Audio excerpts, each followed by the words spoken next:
Hello, everyone. Caleb Masters from the Cinematropolis.com here with a special bonus review of the live action remake of How to Train Your Dragon. We're all descendants of the finest dragon fighters from everywhere the Vikings ever traveled.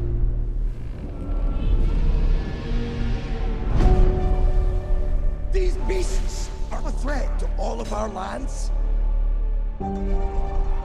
It's time, Hiccup. IMDb describes How to Train Your Dragon as an ancient threat endangers both Vikings and dragons alike on the Isle of Berk. The friendship between Hiccup, an inventive Viking, and Toothless, a night fury dragon, becomes the key to both species forging a new future together. So, as you can imagine, after watching Disney basically print money with any number of their live action remakes, like The Lion King, Aladdin, The Little Mermaid, the list goes on and on. DreamWorks has been sitting by on the sidelines, and they finally said, it's our turn. We're coming in, and this time we're coming with the Army of Dragons. How to Train Your Dragon is one of their most successful animated franchises of all time. But does this franchise demand a live action remake, or are you better off staying at home rewatching the 2010 classic? So I would say, as with the most egregious live action Disney remakes, How to Train Your Dragon, it's very slavish to the source material, and this comes with a couple of upsides, but mostly downsides. The greatest hits from the original, they're all here. The moment when Hiccup flies for the first time with Toothless, still sweeping, still moving, still triumphant. Check that box. We've got Gerard Butler playing a hulking, misguided, but yet oh so charming father figure. Check that box. Yes, Gerard Butler is back, reprising the same role that he played in the 2010 animated film. And also, we have so many moments you love. They're all here in some way or another. But are they really worth bringing to live action, or do they play better in the animated form? This movie is checking so many boxes, adding almost 30 minutes of additional runtime to the story, but hardly any of that new runtime, in my opinion, is worthwhile, memorable, or cinematic, or enhances the story in any way. There's also this weird sort of reverence to the best moments from the original that make what was once a charming, sweet, touching moment a little more self-serious, which is kind of bizarre for a film that's targeting children at the end of the day. At 2 hours and 5 minutes, the film's pacing struggles, I'd say a little over an hour in, when I started to check my watch and say, okay, where are we at? I feel like this is moving a little slower than I remember.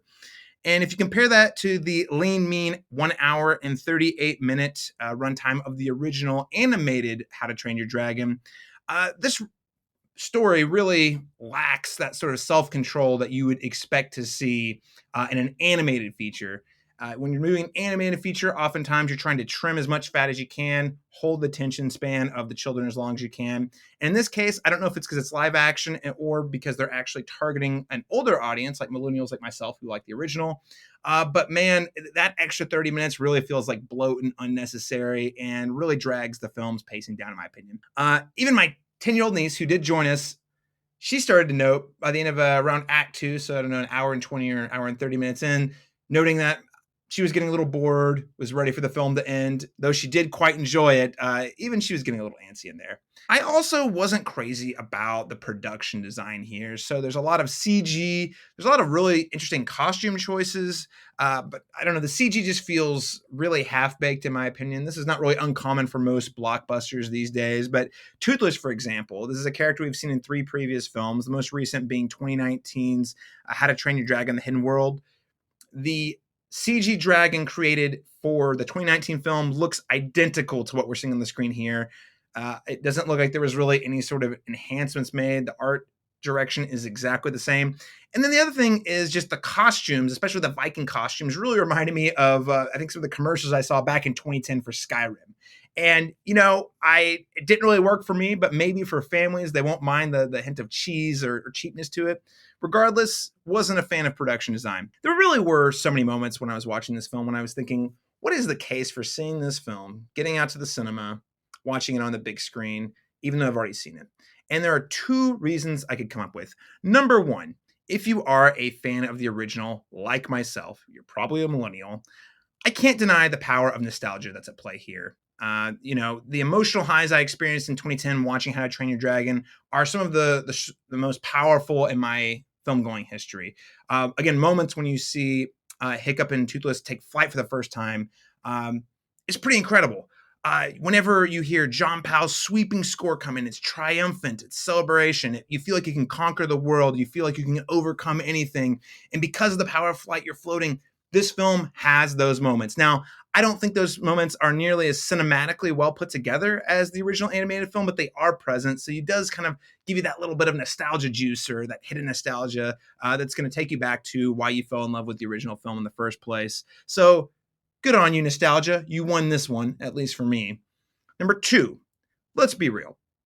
It's been 15 years since the original film came out, which means there's an entire generation of filmgoers who has never seen this film on the big screen.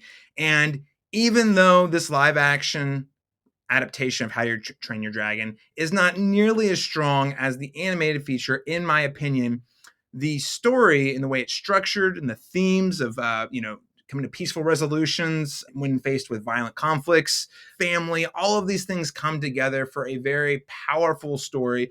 And that story transcends the media or the approach to story, whether that's animated or live action. I think the bones to this story are tremendous and everyone should see it, including folks who haven't seen it. And if you're going to see it, you should see it on the big screen. Now, do I wish they would have simply done a re-release of the original How to Train Your Dragon? Absolutely. Give it that full marketing push. Do I think that would have generated enough buzz to get people into the theater talking? Absolutely not.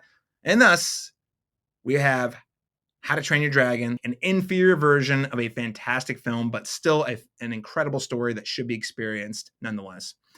So what is my verdict? I'm going to give this a C+. I think it does a lot right. And I think, again, the fundamental story is so powerful and so well done that it should be experienced on the big screen, even if it's pretty rough around the edges. And frankly, creatively, I would say it's pretty bankrupt in terms of new ideas it's bringing to the story.